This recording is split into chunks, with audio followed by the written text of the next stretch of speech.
Bienvenue dans cet épisode 11 qui portera sur la balance des blancs, un procédé bien connu, mais dont je vais vous expliquer les détails.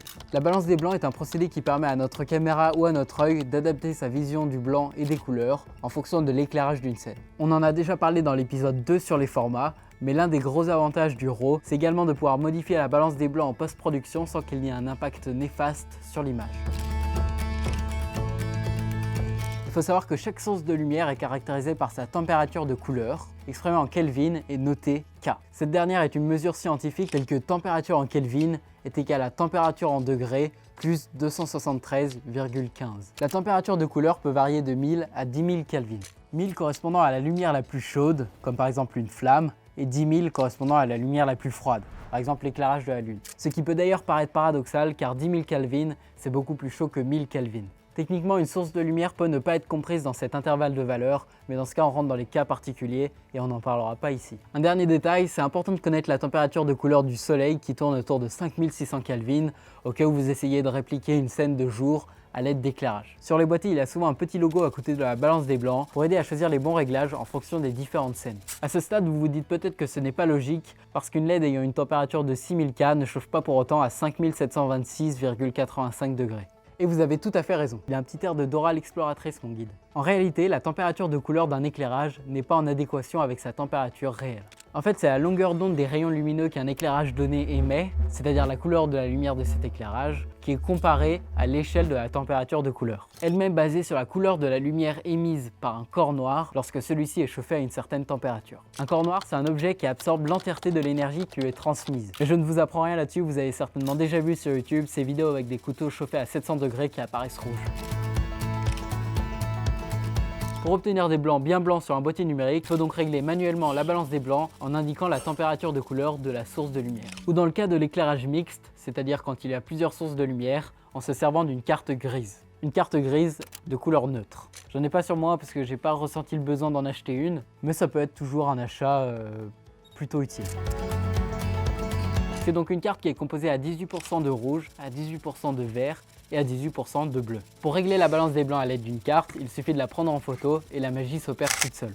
Dernière solution, fix it in post, à condition bien sûr de shooter en RAW. Sinon le résultat peut être désastreux. Si notre œil n'a pas ce principe de balance des blancs, c'est grâce à la constance de couleur. Selon Wikipédia, il s'agit de la capacité de la vision humaine à reconnaître aux objets une couleur stable dans des conditions d'éclairement variées. Ce en se basant sur l'illumination d'ensemble et le contraste local entre les objets. Si je vous dis ça, c'est parce que sur les boîtiers numériques, il y a cette option auto qui serait l'équivalent de cette balance de couleur. Mais ce n'est pas à 100% fiable. Il y a 3 systèmes différents, et si jamais il y a des téméraires qui veulent encore plus de détails, de graphiques et d'algorithmes, j'ai mis des liens en description. En supposant que la moyenne des canaux rouge-vert-bleu d'une image contenant suffisamment de variations de couleur devrait donner une couleur grise neutre, le boîtier ajuste ces canaux rouge-vert-bleu pour obtenir cette couleur moyenne grise. Et en théorie, c'est supposé donner une balance des blancs acceptable. Le problème, c'est que si les couleurs dans l'image ne sont pas suffisamment variées, cette méthode est inutile. En admettant que le pixel le plus lumineux d'une image soit blanc et donc une valeur de 255, le boîtier se sert de ce pixel comme référence pour ajuster ses canaux rouge, vert et bleu. Si on veut absolument intégrer des maths pour rendre ce principe un peu plus complexe, ça nous donne une multiplication de matrices. Par exemple, si on considère que le pixel le plus lumineux du canal rouge d'une image est pour valeur assignée 240 et soit considéré comme faisant partie d'une surface blanche par le système numérique, alors pour obtenir les valeurs des 3 canaux de couleur après correction de la balance des blancs, on multiplie la matrice de 3 par 1 contenant les valeurs des canaux rouge, vert, bleu avant la correction de la balance des blancs par une matrice diagonale de 3 par 3 contenant la valeur de différence entre la valeur la plus lumineuse de chaque canal avant correction et la valeur blanche admise, soit 255. Je n'ai pas vraiment le temps d'expliquer le fonctionnement d'une matrice dans cette vidéo, donc je vous laisserai un lien en description vers une vidéo de Matrix. Ce qu'il faut savoir, c'est que dans notre cas, ça revient à multiplier les valeurs de chaque ligne pour obtenir la valeur après correction.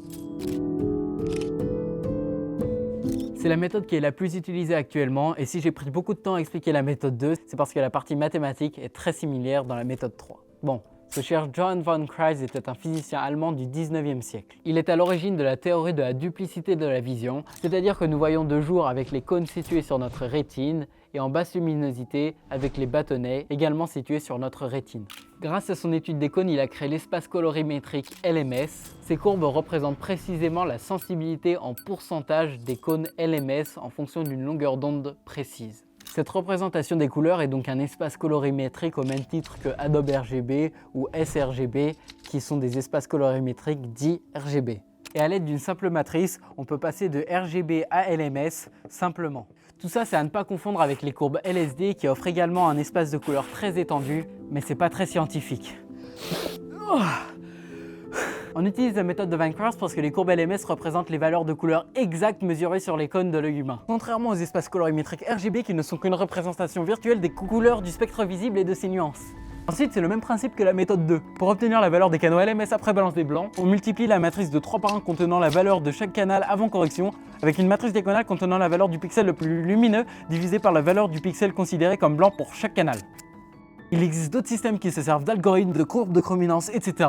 C'est très intéressant, mais franchement pas simple à saisir. Ceci dit, si jamais vous arrivez à comprendre tous ces autres systèmes, vous pourrez beaucoup plus vous la péter en boîte de nuit que simplement en ayant compris Inception ou Tenet.